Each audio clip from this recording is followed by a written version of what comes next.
할렐루야, 부활하신 주님의 평안과 구원의 기쁨이 여러분의 삶과 가정 가운데에 충만하시기를 기도합니다.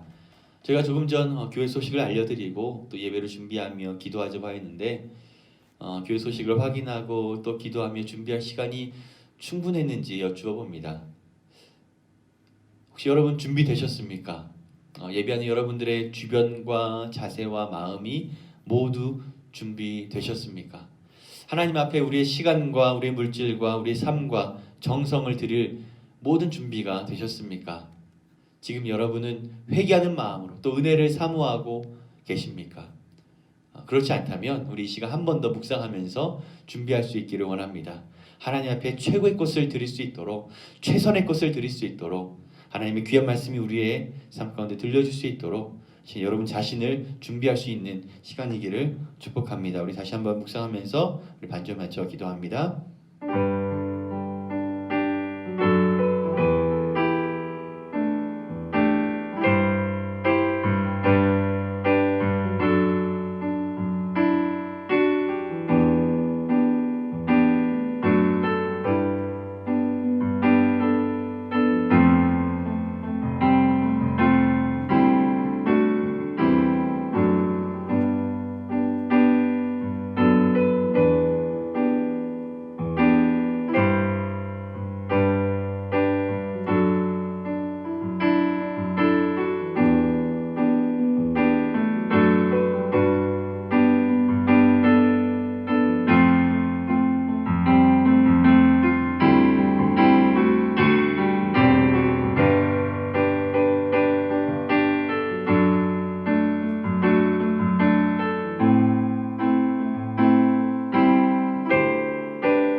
아버지께 참되게 예배하는 자들은 영과 진리로 예배할 때가 오나니 곧 이때라.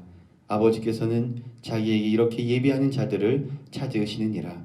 하나님은 영이시니 예배하는 자가 영과 진리로 예배할지니라. 아멘. 사랑해 주님 감사드립니다. 한 주간도 우리를 죄의 유혹 속에서 보호하여 주시고 은혜로 인도하여 주심에 감사를 드립니다. 이 시간 하나님께 신령과 진정으로 예배하는 저희가 되게 하여 주시고 주님의 은혜로 우리의 공허함과 갈급함이 채워지는 채우심의 시간이 되게 하여 주옵소서. 죄를 미워하고 죄를 멀리할 수 있는, 그래서 하나님이 거룩하신 것 같이 성령의 인도하심 따라 성화의 삶으로 나아가는 우리의 삶이 되게 하여 주옵소서. 이 시간 지쳐있는 자들에게는 위로가 있게 하여 주시고 병든 자들에게는 치유가 있게 하시고 죄로 묶여있는 자에게는 주의 은혜 안에 자유가 있게 하여 주옵소서. 그리고 아파하며 죽어가는 이 땅, 이 백성 가운데에 하나님의 계획 아래 회복과 부흥이 있게 하옵소서. 땅 끝에서 주님을 맞이하는 그날까지 우리가 살아가는 이 하루하루가 주님 예비하신 땅 끝 마지막 시간이게 하여 주옵소서. 주님을 예배합니다. 주님을 찬양합니다. 홀로 영광 받아 주시고 또 우리에게는 하늘의 기쁨이 넘치게 하여 주옵소서. 예수 그리스도의 이름으로 기도드립니다. 아멘. 아멘. 함께 우리 찬양하겠습니다. 예수님은 누구십니까? 예수님은 이런 분입니다. 우리 함께 고백하면서 찬양합니다. 예수님은 누구신가?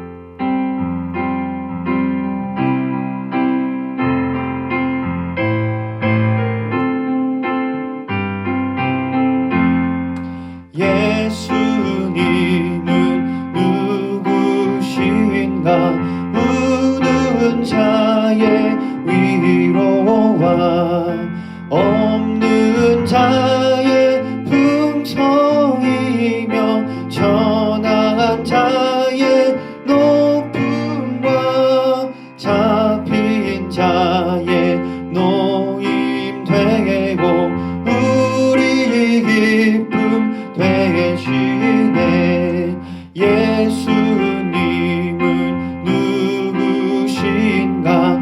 약한 자의 강함과 눈먼 자의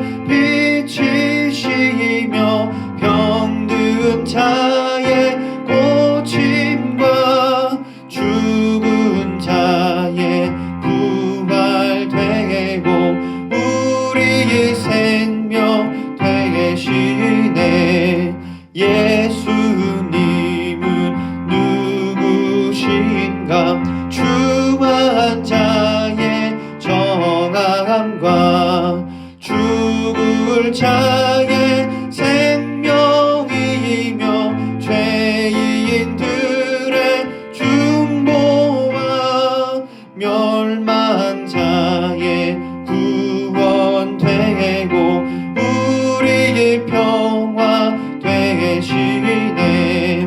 예수님은 누구신가? 온 교회의 머리와 만국인의 구주시며 모든 왕의 왕이요 심판하실 주님 되고 우리 영광 되시네.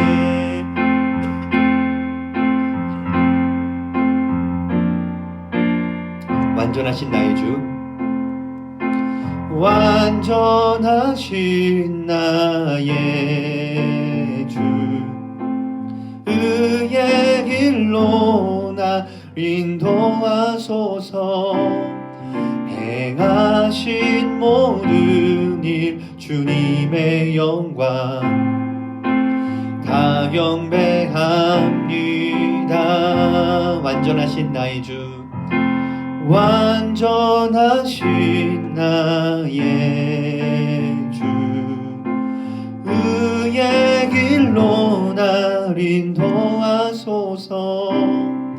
행하신 모든 일 주님의 영광 다 경배합니다.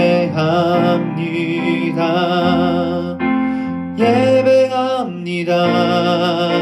찬양합니다. 주님만 날 다스리소서. 예배합니다. 찬양합니다. 주님 홀로 높임 받으소서. 완전하신 나의 주, 완전하신 나의 주, 의의 길로 나 인도하소서. 행하신 모든 일 주님의 영광 다 경배합니다. 예배합니다. 찬양합니다. 주님만 날 다스리소서. 예배합니다. 찬양합니다. 주님 홀로 높임 받으소서. 예배합니다. 예배합니다. 찬양합니다. 주님만 날 다스리소서. 예배합니다. 찬양합니다. 주님 홀로 높임 받으소서. 주님, 하나님께서 찾으시는 예배의 사람이게 하여 주옵소서. 하나님이 기뻐하시는 그 한 사람, 하나님께서 자랑하시는 믿음의 사람이게 하여 주옵소서. 이 시간도 말씀으로 우리의 마음을 비춰주시고 우리를 인도하사 주님의 길로 향하게 하여 주옵소서. 이 시간 주님을 예배합니다. 주님을 찬양합니다. 주님 홀로 높임 받아 주옵소서. 이 시간 함께 우리 기도하겠습니다.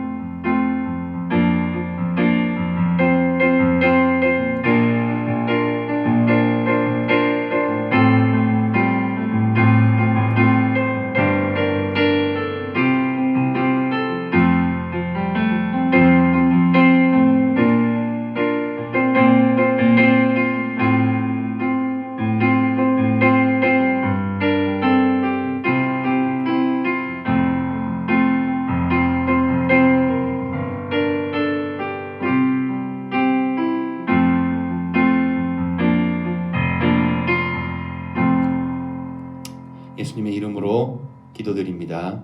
아멘. 아멘. 오늘 우리 하나님 말씀은 로마서 12장 14절부터 21절까지의 말씀입니다. 로마서 12장 14절부터 21절까지의 말씀입니다. 제가 받들어 봉독합니다. 너희를 박해하는 자를 축복하라. 축복하고 저주하지 말라.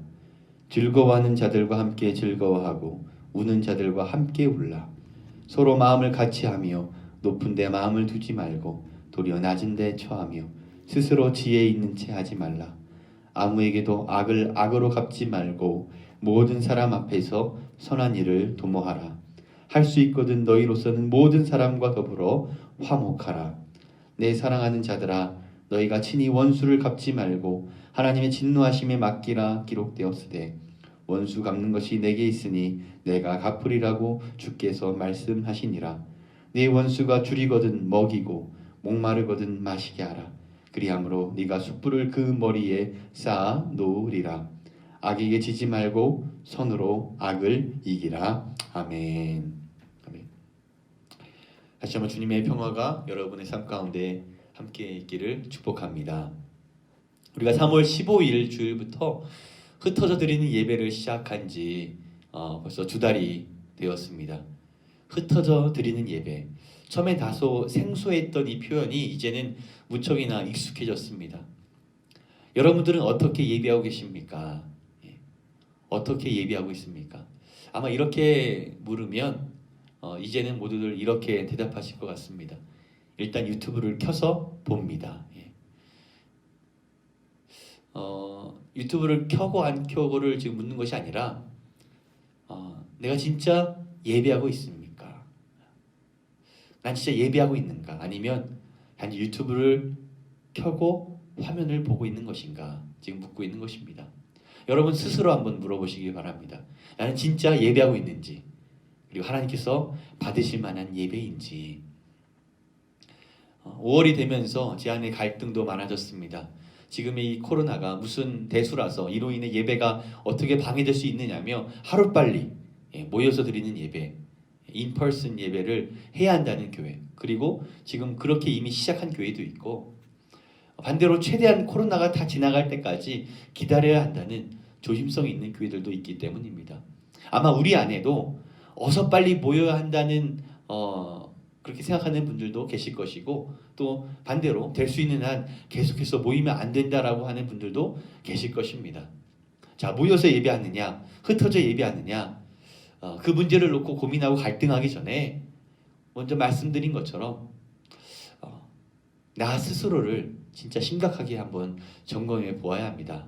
나는 진짜 예배하고 있는지. 우리의 준비 과정부터 한번 생각해 봅시다.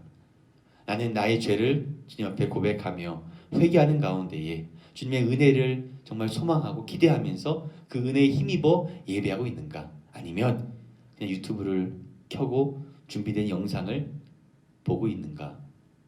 주님 앞에 나의 중심과 마음을 담아 감사의 예물을 드리고 나의 삶을 드리며 예배하는가? 아니면 그냥 유튜브를 켜고 보면서 그것을 예배라고 말하고 있는가? 나는 하나님의 교회와 지체들, 우리의 이웃들, 이 나라와 이 민족을 위하여 나를 사용해 달라고 기도하면서 예배하는가? 아니면 내가 이 시간 유튜브를 켜고 보는 이 시간으로 내 스스로를 할 것 다 했다고 만족하며 그렇게 느끼고 있는가 하는 것입니다. 하나님의 백성으로서 시작이요 기본은 예배입니다. 하나님의 백성으로서 그 목적과 종착지도 예배입니다. 그런데 그 예배가 하나님을 영화롭게 하지 못하고 나의 만족으로 끝나고 있다면 우리는 정말 심각하게 고민해 보아야 할 것입니다. 하나님을 예배함에 있어서 게으러지고 나태해져 가고 있다면 언제 모여야 한다, 뭐 이렇게 해야 한다, 저렇게 해야 한다를 논하기 전에 먼저 여러분 스스로, 나 스스로를 먼저 가다듬을 수 있어야 합니다. 그 페이스북에 재미난 사진들이 올라온 것을 보았는데 그 사진의 내용은 이렇습니다. 첫 번째 사진에는 온라인 예배를 시작하는 첫 주 사진으로 사람들이 어떤 깔끔하고 준비된 모습을, 또 그런 모습으로 예배하는 그 모습을 우리가 볼 수 있습니다. 그러나 2달이 지난 그 다음 사진에는 흐트러지고 넋이 나가 있는 그런 우스꽝스러운 사진이었습니다. 그 두 사진을 비교하면서 처음 가졌던 그 마음의 그 자세와 우리의 모습과 지금의 그 우리의 나태함의 모습들을 비교해서 보여주고 있는 것이죠. 남 이야기가 아니라 혹시 우리들의 이야기, 우리들의 자화상은 아닐까요? 여러분 가운데 예배 생활이 무너졌음을 깨달은 분들이 계시다면 지금 이 순간부터 다시 중심을 다잡아갈 수 있기를 바랍니다.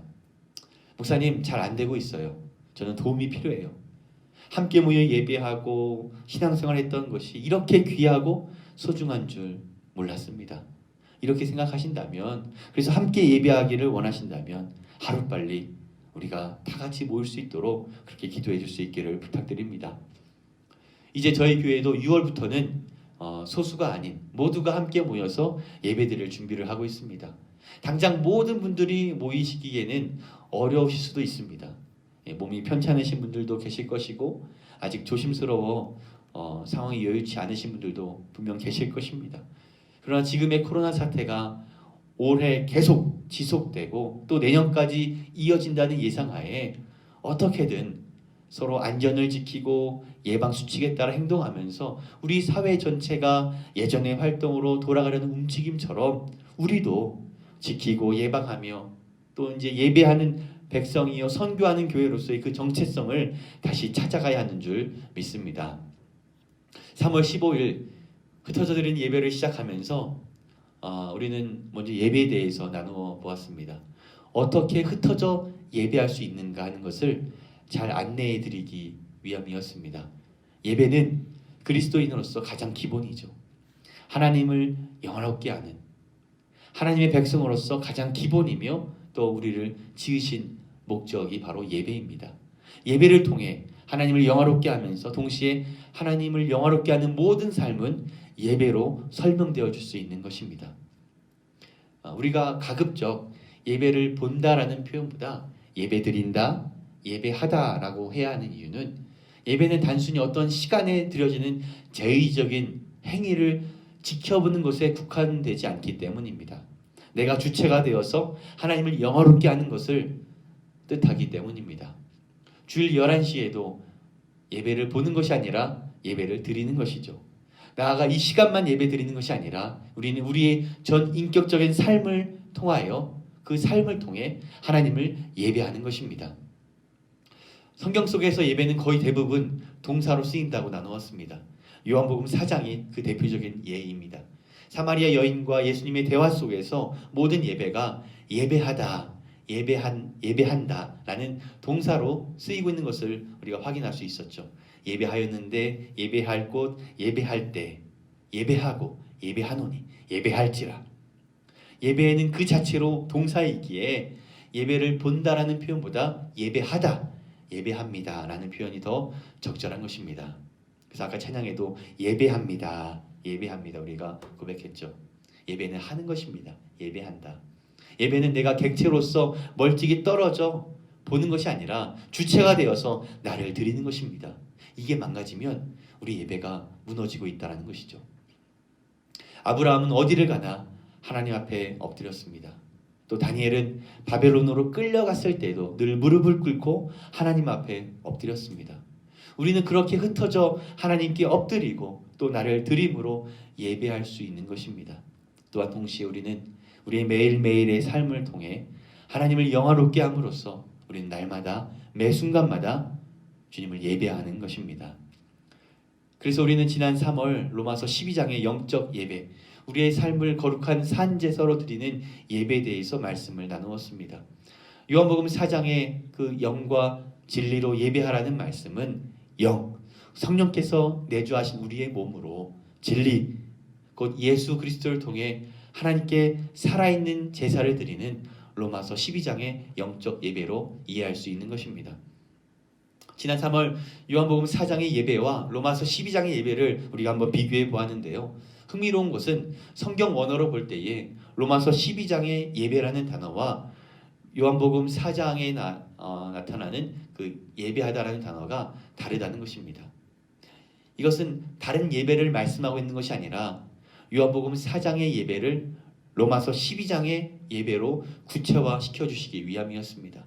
요한복음 4장이 어떻게 예배하여야 하는지에 대한 근본적이고 1차적인 말씀이라면 로마서 12장은 어떻게 예배하여야 하는지에 대한 보다 포괄적이고 구체적인 예를 말씀하고 있는 것입니다. 하나님을 영화롭게 하는 것의 시작이요 기본은 예배라고 말씀드렸습니다. 하나님의 선하시고 기뻐하시고 온전하신 뜻이 무엇인지 분별하여 우리의 삶으로 하나님을 영화롭게 하는 것, 바로 로마서 12장이 말씀하시는 거룩한 산 제물로 드리는 예배입니다. 자, 오늘은 지난 시간에 이어서 이제 14절부터 21절 마지막 절까지 말씀을 통하여 우리가 은혜를 나누려고 합니다. 오늘 말씀을 통해 나는 이 시간뿐만 아니라 나의 삶과 또 맺고 있는 나의 모든 관계들 속에서 주님을 증거하고 예배하고 있는지를 한번 생각해 볼 수 있기를 바랍니다. 우리는 살면서 많은 사람과 관계를 맺고 또 그 관계 속에 살아갑니다. 때로는 잠깐 스쳐 지나가는 사람이 있는가 하면 오랫동안 알고 또 교제하고 그렇게 지내는 사람들도 있습니다. 나와 친한 사람이 있는가 하면 조금은 서먹하거나 거리가 있는 사람들도 있습니다. 나를 위해 주고 나를 위해 대신 죽을 수도 있는 그런 사람이 있는가 하면 나를 적대시하고 또 경우에 따라 나를 핍박하는 사람도 있다는 것이죠. 로마서 12장은 단순히 주일 1시간 예배하는 것으로 그치지 않고 어떻게 이런 삶과 모든 관계들 속에서 하나님을 예배하며 살아갈 수 있을까 하는 질문을 우리에게 지금 던지고 있는 것입니다. 여러분도 이 질문에 진지하면서 또 조심스럽게 답을 해보시기 바랍니다. 이전에는 교회 모여 예배하고 또 교회를 떠나면서 주님 다음 주에 다시 만나요, 그런 신앙이었다면 여러분들이 흩어져 살아가는 그곳에서 지금도 만나고 있고 계속 드려지고 있는 예배의 삶인지를 여러분의 모든 관계들 속에서 한번 고민해 보는 것입니다. 첫 번째 본문은 우리에게 이렇게 질문합니다. 나는 이기적인 사람인가? 아니면 공동체적인 사람인가? 나는 이기적인 사람인가? 아니면 공동체적인 사람인가? 이기적인 사람은 다른 사람을 배려하지 않습니다. 나만 생각할 뿐이죠. 나에게 이익이 되지 않으면 모든 것이 불필요하고 무의미합니다. 이기적인 사람은 다른 사람의 슬픔과 아픔에 관심이 없습니다. 나만 잘 되면 그만입니다. 반대로 공동체적인 사람은 늘 더불어 살아가려고 노력합니다. 늘 누군가를 배려하고 그래서 말도 행동도 조심하게 됩니다. 나에게 이익이 되지 않더라도 그 누군가를 위해서 희생할 줄 아는 사람인 것이죠. 공동체적인 사람은 다른 사람의 아픔과 슬픔에 늘 공감합니다. 함께 웃고 함께 아파하며 함께 울기도 합니다. 자, 여러분은 이기적인 사람입니까? 아니면 공동체적인 사람입니까?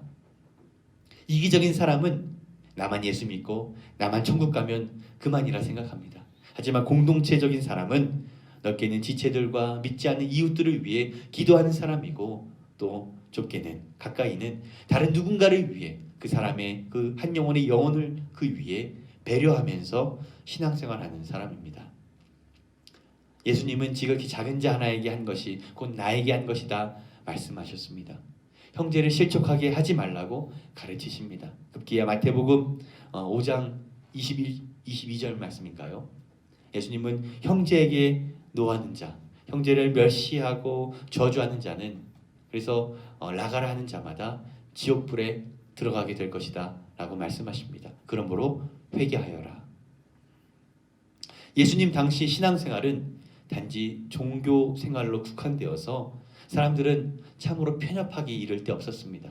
다른 사람을 위해 배려하고 한 영혼을 소중히 여기는 그런 공동체적 신앙생활이 아니라 나만 알고 나만 잘 되면 되는 그런 소위 이기적인 종교 생활이었을 뿐이었습니다. 예수님은 특히 종교 지도자들을 향해 비판하시면서 위선이라고 경고하시는 것이죠. 이렇게 이기적인 삶 속에 드리는 예배가 어떻게 하나님이 받으실 만한 그런 예배일 수 있겠습니까? 오늘 본문 15절은 이렇게 말씀하고 있습니다. 즐거워하는 자들과 함께 즐거워하고 우는 자들과 함께 울라. 요즘 온도차가 있다 보니까 가끔씩 몸살이 오고 아프신 분들을 보기도 합니다.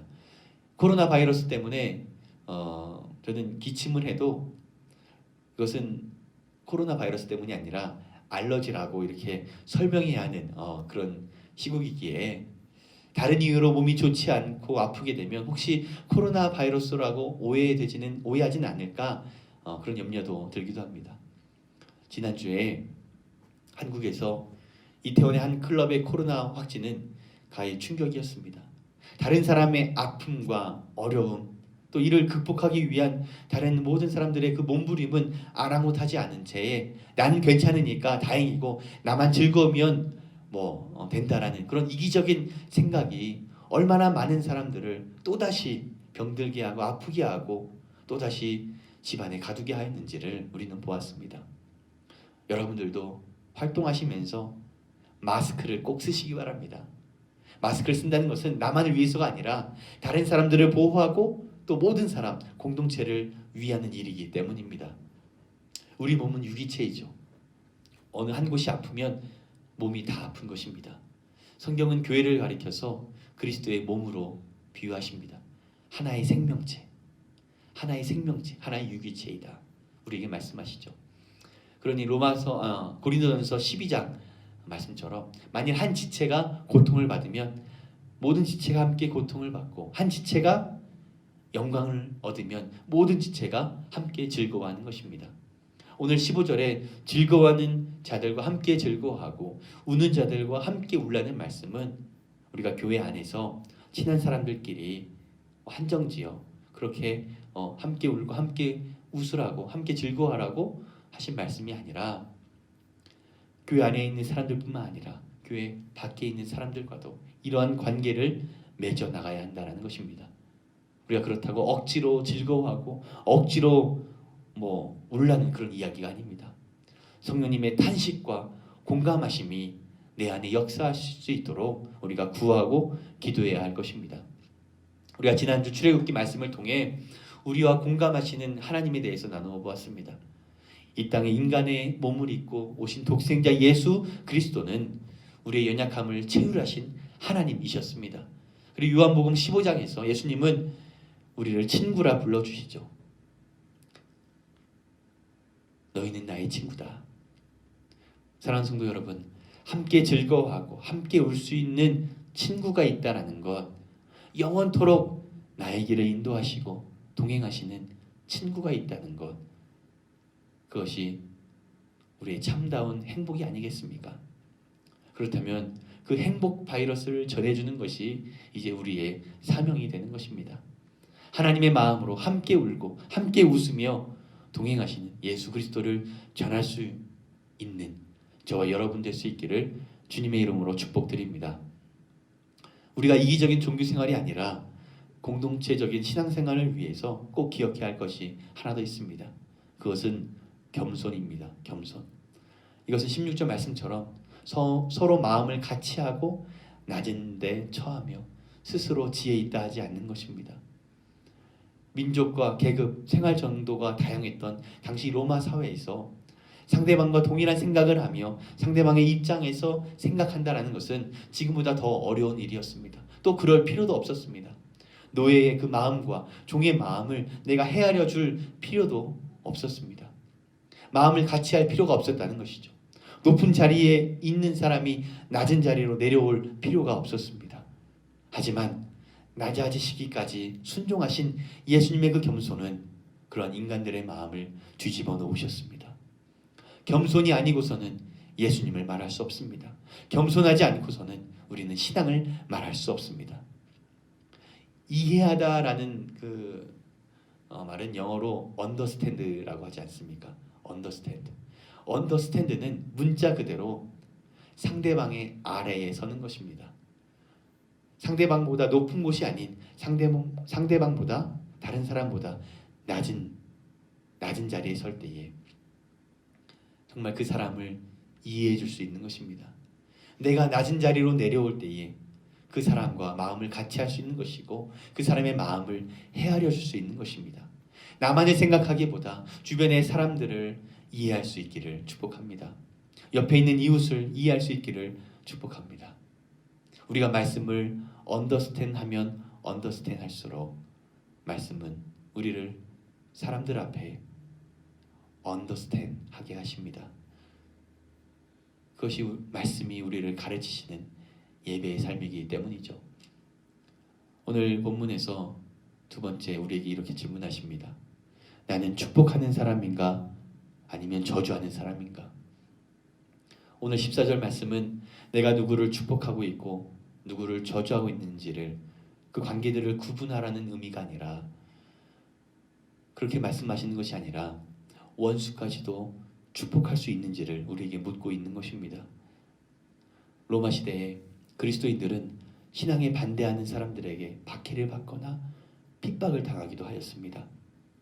오늘날로 말하면 나와 다르다고 해서 차별하고 반대하고 적대시하는 그런 사람들이었던 것입니다. 우리는 사도행전에서 마치 예수님께서 십자가에서 그러셨듯 돌을 던지는 사람들을 용서하며 죽어간 스데반 집사님을 우리는 기억합니다. 어떻게 스데반은 그럴 수 있었을까? 물론 내 의지로 할 수 있는 것이 아니죠. 그만큼 스데반 집사님은 성령께 그의 삶을 맡긴 사람이었음을 보여주고 있는 것입니다. 끝까지 사람들을 저주하지 않고 나에게 돌을 던지는 저 사람들을 저주하지 않고 그 모든 상황과 관계 속에서 하나님 앞에 예배할 수 있었던 것은 그가 성령의 사람이었기 때문이었습니다. 우리도 성령을 의지하며 또 성령의 인도하심을 구하며 그 인도하심 따라 살아갈 때에 원수까지도 용서할 수 있도록 성령의 열매로 우리 가운데 함께하여 주시는 줄 믿습니다.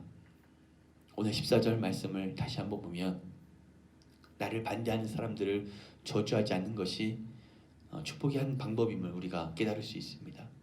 나를 반대하지 않는 사람들을 나를 반대하는 사람들을 저주하지 않는 것은 축복의 한 가지 방법입니다. 스데반 집사님도 끝까지 그들을 저주하지 않았습니다. 예수님께서도 십자가상에서 자신은 비록 사람들에 의해 저주받을지언정 사람들을 저주하지 않으셨습니다. 오히려 용서하셨죠. 여러분 같으면 어떻게 하셨겠습니까? 우리는 나를 반대하는 사람 혹은 나와 적대시하는 그런 사람이 있을 때에 너무나 쉽게 그 사람을 비방하고 욕하고 저주하고 있지 않습니까? 이 로마서가 쓰여질 당시 로마 시대의 법은 눈은 눈으로 이는 이로 갚아줘야 하는 또 갚아야 하는 그런 동해 보복법을 원칙으로 하고 있었습니다. 똑같이 해를 가함으로써 과도한 보복을 삼가고 해를 가한 만큼 해를 받은 만큼 처벌을 받는 내 목적을 둔 것입니다. 동해 보복의 법 원리는 오늘날까지도 어떤 사법적인 판결에 있어 유효하게 적용되어지기도 합니다. 또 구약의 율법에서도 이 같은 법의 적용이 분명히 드러나기도 합니다. 출애굽기 21장을 보면 눈은 눈으로 이는 이로 갚으라 명하시죠. 이는 하나님의 공의를 나타내시기 위함이었습니다. 그러나 신약 성경에서 하나님의 공의 위에 예수 그리스도의 그 사랑과 용서의 법이 더하여집니다. 마태복음 5장에서 예수님은 너희가 눈은 눈으로 이는 이로 갚으라 하는 말을 들었으나 나는 너희에게 이르노니 악한 자를 대적하지 말고 누구든지 너희 오른밤 뺨을 치거든 왼뺨도 돌려대라고 말씀하시죠. 예수님의 말씀은 보복하지도 말고 아무런 저항조차 하지 말라는 법이 아니었습니다. 인도의 간디는 예수님의 가르침 속에 깨달음을 얻고 무저항 운동을 하였다고 하지만 예수님은 아무런 저항을 하지 말라고 가르치신 것이 아니었습니다. 17절 말씀처럼 악을 악으로 갚지 말고 선한 일을 도모하라. 21절 말씀처럼 악에게 지지 말고 선으로 악을 이기라. 다시 말하면 저항하되 선으로 저항하라. 선으로 악을 이기라고 말씀하신 것이죠. 예수님은 마태복음 5장에서 속옷을 뺏으려 하는 자에게 겉옷까지도 내어주고 억지로 오리를 가게 하는 자와 심리를 같이 가라 동행하라 말씀하십니다. 오른뺨을 맞았을 때에 왼뺨도 돌려대고 속옷을 뺏으려는 자에게 겉옷까지도 내어줄 때에 어떤 변화가 일어날까요? 오리가 아니라 심리를 같이 동행할 때에 그 관계 속에 어떤 변화를 가져오겠습니까? 아마 그 사람은 이렇게 생각할 것입니다. 이건 뭐지? 이 사람 대체 뭐지? 속옷을 뺏으려는 사람은 그 사람의 속옷이 뭐 예쁘고 마음에 들어서 뺏는 것이 아니라 결국은 다 벗겨서 모인 사람들에게 수치를 주려는 의도였습니다. 속옷을 뺏긴 사람이라면 그 수치심에 얼른 겉옷을 입으려 할 것이죠. 그런데 예수님은 그 겉옷까지도 주라는 것입니다. 벌거벗은 자가 수치스러운 것이 아니라 그 사람의 속옷과 겉옷을 뺏어서 들고 있는 사람이 결국 영적인 수치심을 느끼게 되는 것입니다. 오늘 본문 20절에서 원수가 줄이거든 먹이고 또 목마르거든 마시게 하라고 말씀하시죠. 그 다음 말씀에 그리함으로 네가 숯불을 그 머리에 쌓아 놓으리라. 숯불이 머리 위에 있다라는 것은 뭐 여러 가지 문화적인 배경으로 설명해 볼 수 있으나 기본적으로 그 숯불로 인해서 그 사람이 뜨겁게 달궈지는 결과를 낳습니다. 뜨겁게 달궈지는 결과, 뭔가를 깨닫고 느끼게 된다는 것이죠. 어떤 변화가 일어난다는 것입니다. 2016년 멜 깁슨 감독이 제작한 핵소 고지라는 영화가 있습니다. 저는 이 영화를 몇 번이고 돌려서 또 보고 또 보면서 참 저 개인적으로 깊은 감동을 받은 영화인데요. 제2차 세계대전 당시에 미국과 일본의 치열한 전투 속에 무기 없이 총을 들지 않고 75명의 생명을 구하고 또 그로 인해 명예훈장을 받은 데스몬드 도스 일병의 실화를 바탕으로 하고 있습니다. 알코올 중독자였던 아버지를 총으로 살해할 뻔했던 그는 다시는 총을 잡지 않겠다고 하나님과 약속하죠. 그리고 의무병으로 자원 입대한 도스 일병은 총을 드는 것, 집총을 거부합니다. 그로 인해 함께 있던 동료들로부터 무시당하고 심한 구타와 핍박까지 받아야 했습니다. 이후 전쟁이 터지고 또 전쟁에 참전하게 되고 전세에 밀려서 모두가 퇴각하는 그런 상황이 되었습니다. 하지만 그때 이 도스 일병은 끝까지 남아서 밤이 새도록 자신이 어떤 위협에도 불구하고 나를 핍박하고 증오했던 그 전우들을 하나씩 구해옵니다. 가장 큰 눈길을 끌었던 부분은 그러는 사이 죽어가는 일본군 병사를 만났을 때입니다. 적이었던 그 일본군 병사까지도 그는 죽어간 그를 붙잡으며 그를 돌보게 되죠.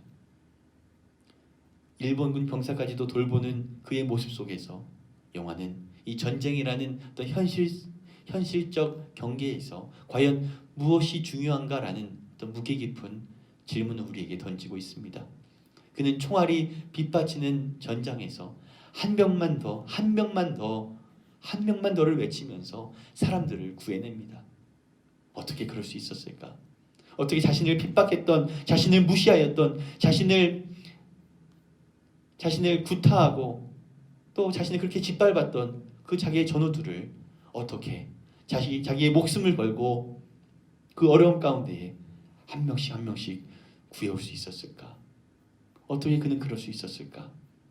그는 늘 성경 말씀을 가슴에 품고 무엇이 하나님의 뜻인지 어떻게 하는 것이 예배하는 삶인지를 깊이 고민했고 또 그 어려운 순간에서도 하나님께 외치고 또 구하며 그렇게 살아갔던 한 명의 인물이었던 것입니다. 사랑하는 성도 여러분, 한 명만 더 살리게 해주세요.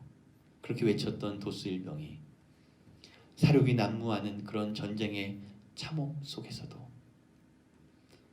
하나님의 선하시고 기뻐하시고 온전하신 뜻이 무엇인지 질문하며 영적 예배의 삶을 살고자 몸부림쳤던 것처럼 여러분, 우리들의 삶 속에서 그렇게 하나님 앞에 외치며 그렇게 예배의 삶을 살고자 몸부림칠 수 있는 저와 여러분 될 수 있기를 축복합니다. 적이었던 일본인 병사를 돌보면서까지 원수를 사랑하라는 그 말씀, 축복하고 저주하지 말라는 로마서의 말씀을 그는 실천하고 있었던 것입니다. 로마서에서 말씀하고 있는 영적 예배의 삶은 유튜브를 켜는 것에서 시작하여 원수가 목마를 때 물 한 모금, 원수가 굶주릴 때에 밥 한 숟가락 먹을 수 있는 그런 삶까지도 말씀하고 있는 것입니다. 오늘 여러분은 진짜 예배하고 있습니까? 오늘 여러분은 정말 하나님이 받으실 만한 예배를 하나님 앞에 드리고 있습니까? 게으러지고 나태해진 우리의 예배의 삶이었다면 다시 중심을 다잡아갈 수 있기를 바랍니다. 교회에서 모이지 못한다고 예배를 멈추거나 쉬는 것이 아닙니다. 우리는 교회라는 건물에서 모이지 않았을 뿐 여전히 예배하고 또 지금도 예배하며 매 순간순간 예배하는 예배자이기 때문입니다. 아직 우리가 흩어져 예배하고 흩어져 살아가지만 여러분의 그 시간이 이기적인 종교 생활이 아니라 공동체적 신앙생활일 수 있기를 축복합니다. 모든 상황과 관계들 속에서 하나님을 영화롭게 하는 영적 예배의 삶이 될 수 있기를 주님의 이름으로 축복드립니다. 아멘. 아멘. 이 시간 준비하신 예물 우리 봉헌하시면서 함께 찬양합니다. 말씀을 생각하고 또 이 시간 하나님 앞에 우리의 삶과 또 정성과 또 준비하신 예물 드리면서 하나님 이 시간 우리를 붙잡아 주옵소서. 이 시간 하나님이 받으실 만한 예배를 드리는 예배자의 삶이 되게 하여 주옵소서. 우리 그런 마음으로 우리 하나님 앞에 찬양하고 이렇게 또 기도하겠습니다.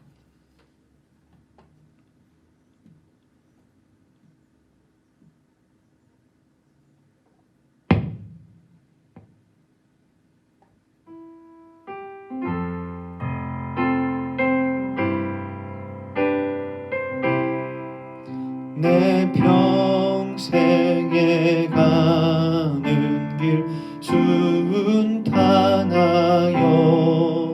늘 잔잔한 강 같든지 큰 풍파로 무섭고 어렵든지 나의 영혼은 늘 편하다.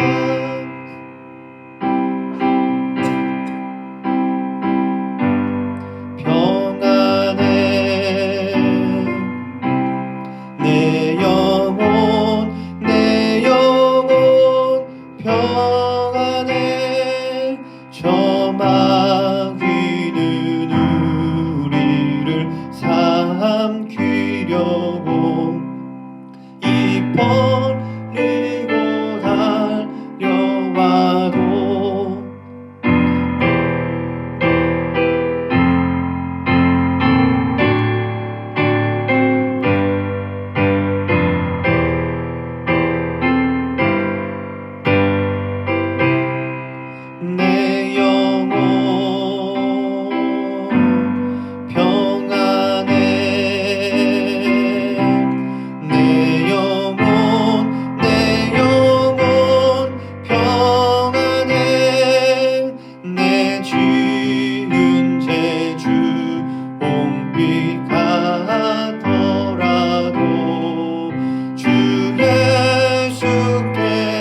당신의 사람들을 사랑하시되 끝까지 사랑하시는 은혜의 주님, 감사를 드립니다.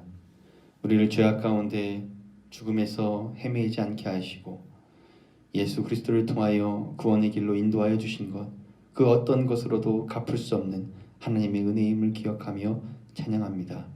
이 시간도 주신 말씀 기억하며 찬양하고 봉헌하였사온데 우리의 삶을 통해 하나님을 이루시고 또 이 땅에 하나님의 구원을 선포할 수 있도록 주여 드려진 예물과 우리의 삶을 받아 주옵소서. 날마다 때마다 주님을 예배함으로 주님을 영화롭게 하는 우리 모두가 되게 하시고 또 주님의 기쁨 되어 살아갈 때에 매 순간순간이 주님께 드려지는 예배이게 하여 주옵소서. 태국과 요르단 또 네팔에서 또 세계 방방곡곡에서 복음 들고 살아가는 주의 종들을 기억하시고 그들의 삶과 가정, 그들의 사역을 통해 하나님의 기쁨이 그곳에 있게 하여 주옵소서. 또한 우리가 살아가는 이곳이 하나님께서 기대하시고 바라시는 땅끝이 되게 해주셔서 우리들의 삶과 가정, 우리들의 사역을 통해 이곳에 예수 그리스도의 십자가만이 세워지게 하여 주옵소서. 주님, 어려운 때를 지나고 있습니다. 주님, 하나님을 향한 우리의 중심을 잃지 않게 하시고 다른 누군가를 위로하고 격려하며 또 이해하고 또 세우는 또 아름다운 공동체 되게 하여 주옵소서. 이 또한 지나갈 터인데 모든 것이 지나간 후에 예수 그리스도의 흔적만이 남게 하여 주옵소서. 지금은 우리를 죄에서 구원하신 예수 그리스도의 은혜와 독생자를 아낌없이 보내주신 하나님의 그 크신 사랑하심과 성령님의 감화감동 공감하심이 살아계신 하나님을 예배하며 또 하나님의 기쁨 되어 살아가고자 다짐하며 결단하는 주의 백성들 머리머리 위에 저들의 자녀와 가정과 저들의 사업과 저들의 일터 위에 또 저들이 함께 예배하며 살아갈 이 땅, 이 백성 가운데에 영원토록 함께 하옵시기를 간절히 축원하옵나이다. 아멘.